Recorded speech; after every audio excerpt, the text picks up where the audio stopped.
হয়, দুৰ্ভাগ্যজনক বিষয়। পুৱাৰ ভাগতে সামাজিক মাধ্যমত দেখা পালোঁ, আমাৰ নামনি অসমৰ কেইবাটাও জিলাৰ পৰা একাংশ সংখ্যালঘু শ্ৰমিক লোকে উজনি অসমলৈ যোৱাৰ কাৰণে তেওঁলোকে প্ৰস্তুতি চলাইছে আৰু আমাৰ ঢেকীয়াজুলিত আহি উপস্থিত হোৱাৰ পিছত ইয়াৰে স্থানীয় কিছু আমাৰ সংখ্যালঘু দল সংগঠনে তেওঁলোকক উভতাই পঠালে।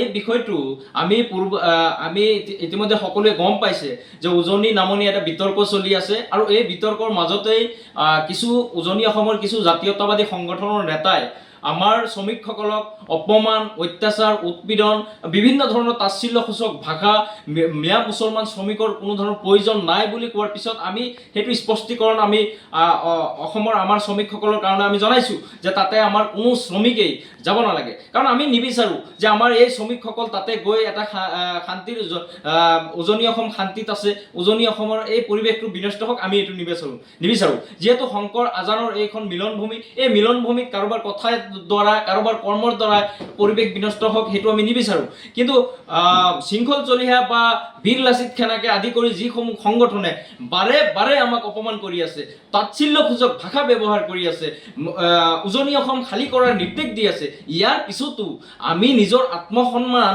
নিজে কিয় ধৰি ৰাখিব পৰা নাই? আমাৰ শ্ৰমিকসকলক আহ্বান জনাইছোঁ, কোনো কাৰণতেই যাতে উজনি অসমলৈ যোৱা নহয়। কাম কৰাৰ বিভিন্ন জেগা আছে, বিভিন্ন ঠাই আছে, সেইবোৰত কাম কৰক, নিজৰ পৰিয়াল লৈ কাম কৰক, যাতে য'ত নেকি আমাৰ নিৰাপত্তাই নাই, জীৱনৰ আমাৰ নিৰাপত্তাৰ প্ৰশ্ন আহি পৰিব, সেই অঞ্চলবোৰত আমি কিয় যাব লাগে? আজি মুখ্যমন্ত্ৰী ডাঙৰীয়াই বিষয়টো বিধানসভাৰ মজিয়াটো ইতিকিংসূচক বা একপক্ষীয়ভাৱে কথাবোৰ কৈ আছিলে যে তাতে কিয় যাব, তাতে মুছলমান শ্ৰমিকসকল কিয় যাব? আমি কাম কৰিবলৈহে গৈছোঁ, কোনো ধৰণৰ আগ্ৰাসী মনোভাৱ লৈ যোৱা নাই। ইয়াৰ পিছতো যদি তেওঁলোকে আমাক বিচৰা নাই, আমি তাতে যাব নালাগে। যিহেতু তাত আমাৰ প্ৰথম কথা হ'ল তাত আমাৰ জীৱনৰ নিৰাপত্তাৰ প্ৰশ্ন আহি পৰিছে।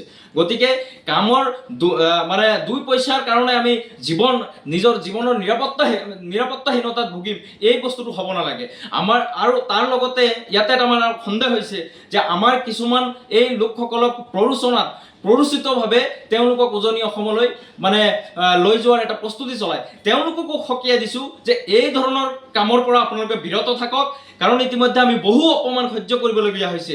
আমি এইটো বিচাৰিছোঁ যে উজনি অসমত যদি আমাৰ মানুহখিনি নগৈ তাতে যদি এটা শান্তিৰ পৰিৱেশ সৃষ্টি হয়, তেনেহ'লে আমি যাব নালাগে।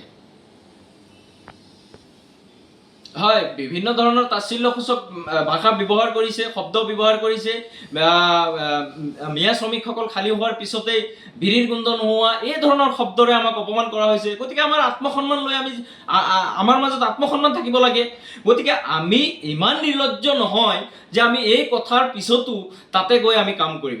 ইতিমধ্যে তেওঁলোকে সিদিনা দেখিলোঁ ইটাভাটা উদ্যোগৰ সন্থা বা লাচিত খানাৰে বিষয়ববীয়াসকলে তেওঁলোকে আহ্বান জনাইছে, ভোটাৰ কাৰ্ড, ৰেচন কাৰ্ড, আধাৰ কাৰ্ড, এই ধৰণৰ পৰিচয় পত্ৰ তেওঁলোকে বিচাৰিছে। কিন্তু আমি এইটো বিচাৰিছোঁ যে যদি মুখ্যমন্ত্ৰী মহোদয়ে আমাক তাতে জীৱনৰ নিৰাপত্তা তেওঁ সুনিশ্চিত কৰিব পাৰে, তেতিয়াহে আমি যোৱাৰ আমি চিন্তা কৰিম। কিন্তু কাৰোবাক আমি আমাৰ ডকুমেণ্ট শ্ব' কৰাই কোনোবা সংগঠনক শ্ব' কৰাই তাতে কোনেও যাব নালাগে। আৰু এই জালত কোনেও ভৰি দিব নালাগে। আমাৰ শ্ৰমিকসকল বুজি পাব লাগে যে তাতে কি হৈ আছে।